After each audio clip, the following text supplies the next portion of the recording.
Hi, this is Mr. Ward, and welcome to a video about linear functions level 1, which is simply linear or not, how to recognize whether something is a linear function versus some other function from a graph, data, and from equations. Now, from a graph, it's fairly straightforward. If it makes a straight line, it's a linear function. So over here on the right are some examples of linear functions. There's one that goes up to the right, one that goes down to the right. So this would be a positive linear function. That would be a negative linear function. It's a flat or kind of a zero steepness linear function. We call it a zero slope linear function. You could have a vertical one that's not a function because that's just an infinite set of points that have the same x value, but it's still a legit relationship. Anytime you do x equals a number, you'll get a vertical line. It's not a function. It's a linear relation. But these are linear functions. These squiggly wiggly things, this is some sort of quadratic probably. This is part of a polynomial. This looks like it might be part of an exponential function. This is a trigonometric function called a tangent or cotangent function. But these are all curvy-wurvy. If it's curvy-wurvy or bounces around and goes in different directions, maybe it goes in some sort of shape like this, then it's not linear. But if it goes in a straight line, then it is a linear function. So graphically, it's pretty easy to see if something is linear. Now, if you have a table, and I'll zoom in on this table here a little bit. Okay, go down to here. Okay, all right, so I need to erase some stuff, get rid of that. And so you can see. So here we have some tables. So this table goes up by ones on the x, and on the y's, you go 12 to 7, that's minus 5, 7 to 4, that's minus 3, 4 to 3, that's negative 1. So let's consider, is that a linear function? Well, it doesn't have a regular, it has a subtracting pattern, but it's not a regular subtracting pattern. It's not a repeated subtracting pattern. So this one is not linear. What you're looking for is a repeated addition or repeated subtracting pattern. So this one is 1, 2, 4, 3, 4. Then we get plus 2, plus 2, plus 2. That's a repeated linear pattern. Or in this one, while x is going up by ones, y goes up by plus 3, then plus 1, then plus 2. That's going to be bouncing all over the place. So in this case, the only one that is linear is this one here in the middle.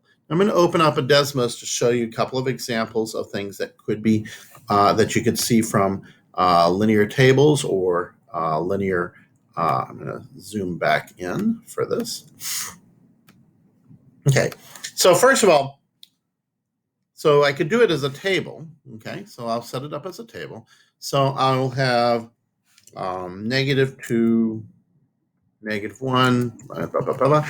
Desmos auto fills it. So I'll say 2, 4, 6, 8, 10, 12, 14.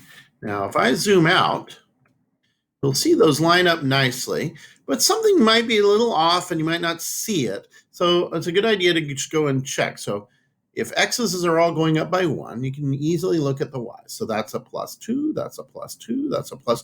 Everything is a plus 2. So there's some sort of times plus 2 that's happening. And so we've got a y equals repeated plus 2 is times 2. So there's a 2x. You'll notice that doesn't quite nail. It's not right on it, but it does parallel that.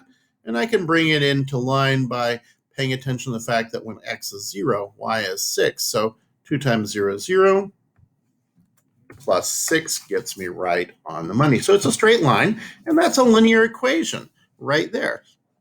Okay, now what if I change something in here? Let's say I change this to 6.1.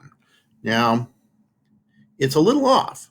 So now that's plus 2, plus 2.1, plus 1.9. So there's something a little off. You can't really see it from just looking at the graph, but so we're going to have to look a little more closely. So on Desmos, we can zoom in, and we can zoom in and zoom in. And once we zoom in enough, you'll notice that this point is a little off the line because I deviated from the repeated +2 pattern. All right. So the key thing in all of these is to have a repeated addition or subtraction pattern. I'm going to do a repeated subtraction pattern now. Say this, 5, 0, -5, -10. I zoom out again. You'll see that once again, they line up in a straight line, and then we can test that. Okay, so instead of a repeated +2, it's repeated -5. So we can say -5x, and that kind of parallels it. And then if we want, we can get it to line up exactly by looking at when x is 0. -5 times 0 is 0. It's not 10. So to get to 10, we add 10, and it lines up very nicely. Okay, so there you have a linear equation from a table. This is a linear function. What if I didn't give you an equation? What if I didn't give you a table? Instead, I just gave you a set of ordered pairs. Okay, let's say I have 3, 5, 4,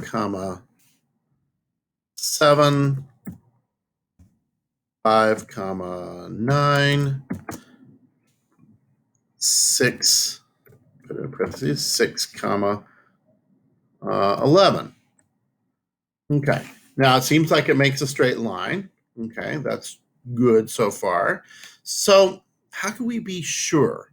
Well, the x's are going up by 1s, and it's a little harder to see in this format. So maybe, I mean, the y's do look like they're going up by 2s, but maybe it would be easier to see if you put it in a table. A table is a tool that you have available to you. There's no reason you can't do that. 3, 4, 5, 6 are the x values, and their associated y values are 5, 7, 9, and 11. Okay, that lines up nicely. And if you look here at the +2, +2, +2, it's repeated +2. And we can just say, okay, y equals 2x, because +2 repeatedly is times 2. I don't have a 0 to test, but I can test 5, okay? 5 times 2 would be 10. How do I get to 9? Well, I'd subtract 1. And it lines up, and if you want to, you can zoom in really closely, and you'll see that no matter how close you go, they're still on the line. All right. Now, what if the x values don't go up in a regular pattern? Well, that can be a little trickier. Let's say the x values are, we got 3, 8, 5, we'll say 14, and then 6, 17, and then 9, 26. Okay, let's zoom out and see how those look. They do kind of look like a straight line. Let me turn that off so it's not disguising things. Okay, get that last one turned off too. They do look like they're a straight line, but let's put them in a table and let's find out. So, 3, 5, 6, and 9. Okay, so that maps to 8, an output of 8. That maps to an output of 14. That maps to an output of 17, and 9 maps to an output of 26. Cool. So if I go up from 8 to 14, that's going up by 6. And from 3 to 5, that's going up by 2. All right. So if I think about that, what would that have been if it's linear and this was going up by 1? Well, that's up by 6 and that's up by 2. I could divide 6 by 2 and I'll get 3. Let's see if that pattern applies here. So maybe there's a 4, 11 in between there. Okay. And then 5, 14 to 6, 17. Well, that went up by 1. So let's see here. 14 to 17 is plus 3. Then 17 to 26 is plus 9. And 6 to 9 is plus 3. Well, 9 over 3 is also 3. So that's a pretty good sign. The rate of change for the y values divided by, the change for the y values divided by the change for the x values does seem to be 3. So maybe there is a repeated pattern of plus 3. So y equals 3x might be, and that does seem to line up, not quite there. So we got to see what we would do to this. So 5 times 3 would be 15, so not 14. And 3 times 3 would be 9, not 8. 6 times 3 would be 18. But all of the, and 9 times 3 would be 27. So all of those are 1 more than over here. So what if I subtracted 1 to get my y values to where they need to be? And it lines up perfectly. And I end up with a straight line. This is linear. Okay.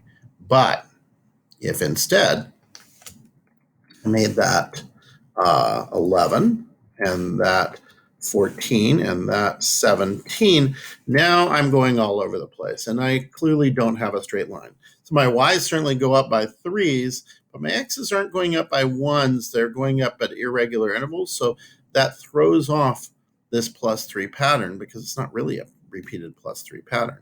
This is a plus 1.5 pattern, so that's 3 divided by 2 is 1.5. That's 3 divided by 1. That's a plus 3 pattern. And this is a 3 divided by 3. That's a plus 1 pattern. So it's a 1.5, a 3 pattern, and then a 1 pattern. So that doesn't quite work as a linear table. So you can look for that pattern. It's really important to pay attention to what the intervals are for the x's, what steps the x's are going in.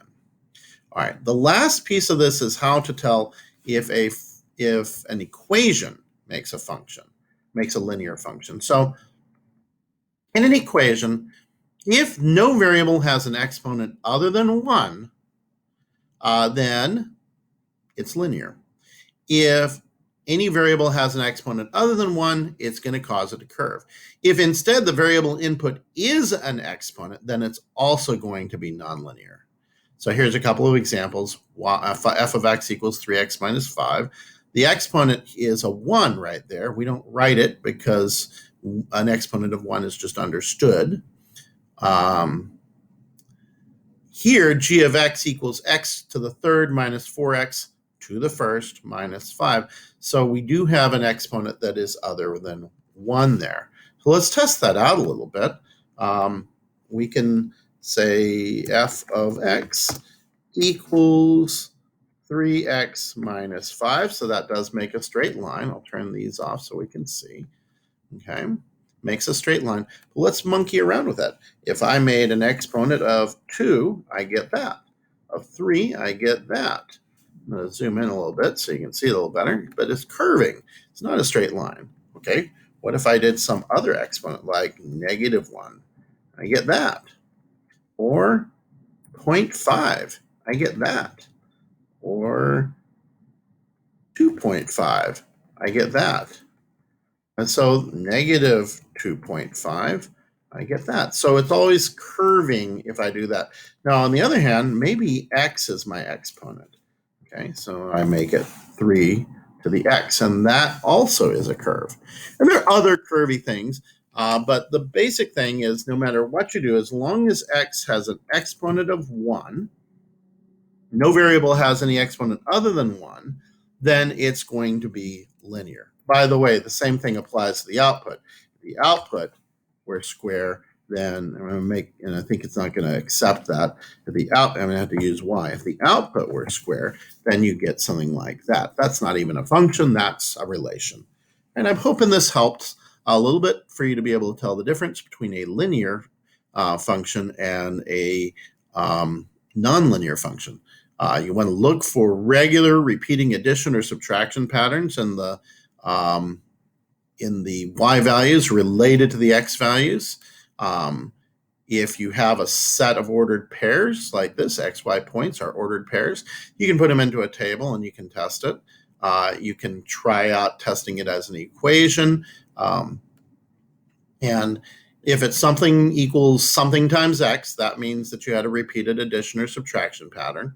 And there's no exponent on the x other than 1, then it's linear. All right, I hope that helped.